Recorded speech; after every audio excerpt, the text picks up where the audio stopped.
C'est magique quand l'âme agit. Tout en attendant parce que j'ai pas beaucoup d'espace-temps sur mon téléphone, donc je dois attendre, je dois uploader la vidéo, excusez mes deux langues qui se mélangent, mais c'est pas grave. La vidéo sur YouTube, je dois attendre que ça soit là avant de supprimer ma vidéo pour avoir d'autres espaces. Mais tout en faisant ça, je suis restée calme devant mon image et j'ai des frissons. Là, j'ai comme oh my God, j'ai le cœur que je voudrais pleurer de joie. En même temps, j'ai des frissons de confirmation énergétique que je le comprends puis que je voudrais donc que je me souvienne. C'est pour ça que je fais ce que je fais. Je me baigne dans ça parce que c'est ça qu'il faut apprendre pour se déprogrammer. Tout autour et à travers, là. C'est des images, là, OK? Mais juste pour nous donner une petite idée. La présence, le présent. Tout est là pour nous aider en tout temps. Tout est voix, ce qu'on est. Moi, je trouve la carte de tarot, là, je suis pas dans le tarot, pas du tout, mais l'image me fait penser à mon âme.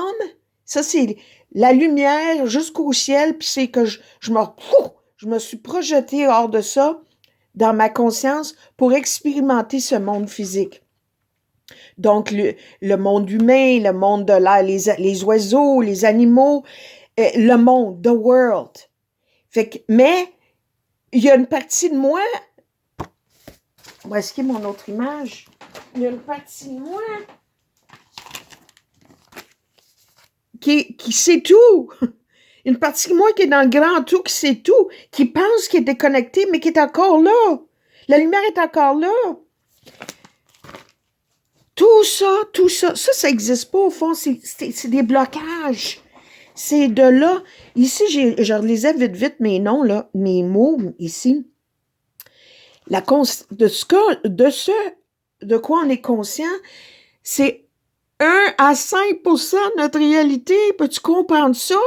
Que tes résultats, les expériences dans le monde, quand je dis tu, c'est moi, c'est toi, c'est nous, c'est un.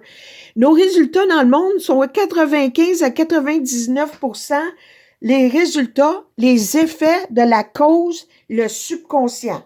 À aller lire la leçon 23, la leçon 15, c'est tout là. C'est tout là.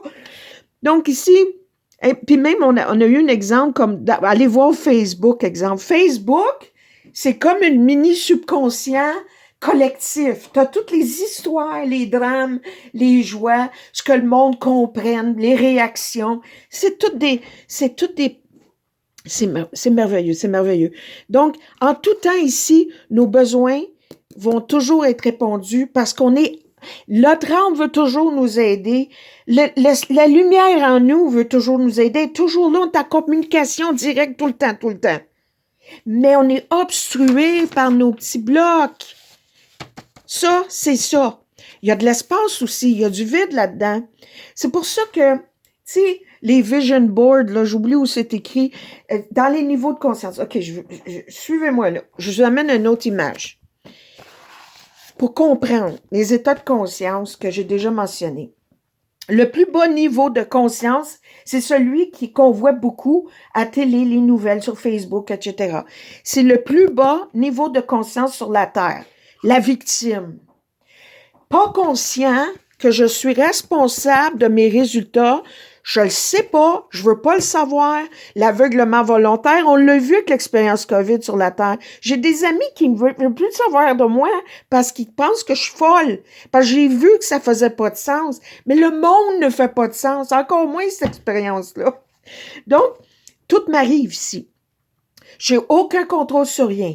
Quand je commence à m'élever, parce que j'ai mal, là, je comprends, j'ai des souffrances intérieures, j'ai mal dans mon corps, il doit y avoir une autre façon de voir les choses. Je commence à évoluer, parce que là, je suis plus capable d'endurer ça, là.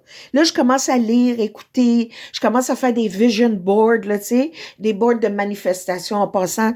Ça marche pas. Pourquoi? Va lire la leçon aujourd'hui. Je ne connais pas mon intérêt qui est le meilleur pour moi, parce que je sais pas le passé, je suis pas consciente de tout mon programme, encore moins celui du voisin.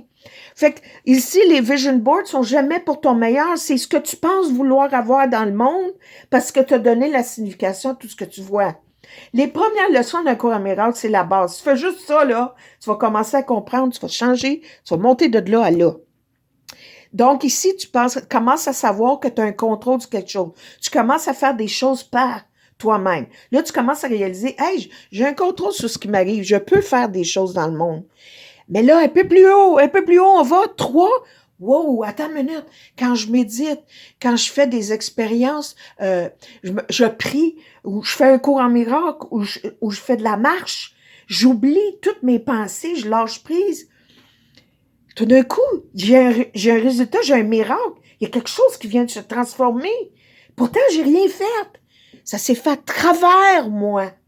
Là, je commence à avoir confiance. Je commence à lâcher prise qu'il y a quelque chose de super naturel qui se passe. C'est pas logique. C'était comme ça, puis là, ça a changé. Les effets changent quand la cause change. Puis quand c'est le Jésus, c'est le Bouddha, c'est je suis. Tu sais,